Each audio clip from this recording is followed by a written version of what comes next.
यह कहानी एक ऐसी महिला की है जिसकी गोद में बच्चा नहीं खेल रहा था। उनकी झोली बांझ जैसे तीखे शब्दों से भरी हुई थी। उनका सिर शर्म से झुका हुआ था। यह कहानी उस दर्द की है जो अक्सर छुपाया जाता है। एक्चुअली मेरी मम्मी जो थी ना, जब वो उनकी डिलीवरी होने वाली थी, उस वक्त बहुत अनुभवी किसी को बुलाया नहीं गया, कोई मेडिकल जानने वाले किसी एक्सपर्ट को नहीं बुलाया गया। इस वजह से मम्मी की डिलीवरी जो थी वो आसपास की औरतों ने खुद ही मिलके तो करना शुरू कर दी, जिस वजह से उस बेबी की डिलीवरी होते होते ही डेथ हो गई। मेरी मम्मी को लगभग 6-7 साल गुजर गए कि मम्मी ने दोबारा से कंसीव नहीं कर पाई। मम्मी उस वक्त से वायलेट की मां के दुखों का सिलसिला शुरू हुआ। शर्म का बोझ और लोगों की बातें उसका पीछा करने लगी। मेरी मम्मी को बेबी ना होने की वजह से बहुत परेशानियों का सामना करना पड़ा। बस उस बच्चे की डेथ के बाद मम्मी की प्रॉब्लम्स जो थी ना, वो दुखों का सिलसिला समझ लीजिए कि शुरू हो गया, क्योंकि हर कोई उनको बांझ कह कह के बुलाता था और किसी शुभ जगह के ऊपर उनको बुलाया नहीं जाता था। किसी की शादी होती थी या किसी के घर में कोई बेबी होता था, वहाँ पे मम्मी को बुलाया ही नहीं जाता था। सब लोग चले जाते थे लेकिन मम्मी को घर पे अकेले छोड़ के जाते थे।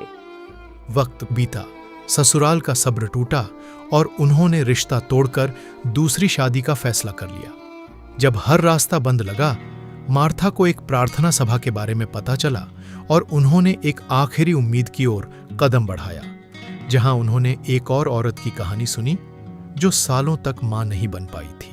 और जब मम्मी वहां पे पहुंचे और मम्मी ने देखा कि जो मम्मी की प्रॉब्लम थी, परमेश्वर ने उसी तरीके से मम्मी के साथ बात की। वहां पे वचन चल रहा था हन्ना के बारे में कि हन्ना ने कैसे गिड़गिड़ा के प्रार्थना करी और उसको परमेश्वर ने आशीष दी। ये बात मम्मी ने भी अपने मन में ठान ली कि अब मैं भी जो मैंने सुना है उसके अनुसार मैं प्रभु के ऊपर विश्वास करके तो मैं उस बात को अपने जीवन में मनन करूंगी।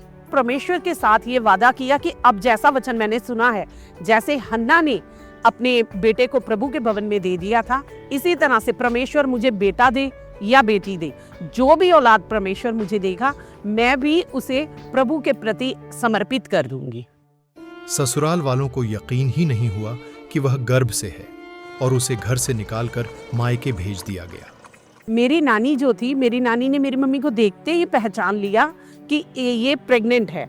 लेकिन अब क्योंकि उस टाइम पे फोन्स वगैरह तो थे नहीं कि फटाफट से किसी को कॉल करके बता दिया जाए। उसके बाद जब मैं पैदा हुई तो मेरी मम्मी, मेरे नानी, सब लोग बहुत खुश हो गए और उनको लगा कि अब इनको भी इन्फॉर्म कर दिया जाए। सो मेरे डैडी को और मेरी दादी को इस बात की खबर पहुंचाने के लिए मेरे जो मामू थे, उन्होंने एक लेटर के अंदर सारा कुछ लिख के उसके बाद मेरे हाथों और पैरों के जो निशान थे उस लेटर के ऊपर लगाए और उसके अंदर चीनी रखी और भेज दी। तभी मेरे पापा ने जब देखे तो वो इतने खुश हो गए कि वो लोग, सब लोग वहां पे पहुंच गए मेरे नानी के घर में। आगे चलकर वायलेट की मां मार्था को 4 बच्चों की भी आशीष मिली, लेकिन परमेश्वर से किया अपना वादा वह नहीं भूली। जब मेरी शादी हो गई तो ये वादा जो है तब पूरा हुआ जब मेरी शादी एक पास्टर के साथ हुई और हम जम्मू में शालोम फेलोशिप चर्च में हम लोग सेवकाई कर रहे हैं। मेरी मम्मी को जो ब्लेसिंग मिली थी, इस बात के लिए मम्मी ने ऐसा नहीं है कि उस ब्लेसिंग को सिर्फ अपने तक रखा, मम्मी ने उस वचन को दूसरों के साथ भी शेयर किया।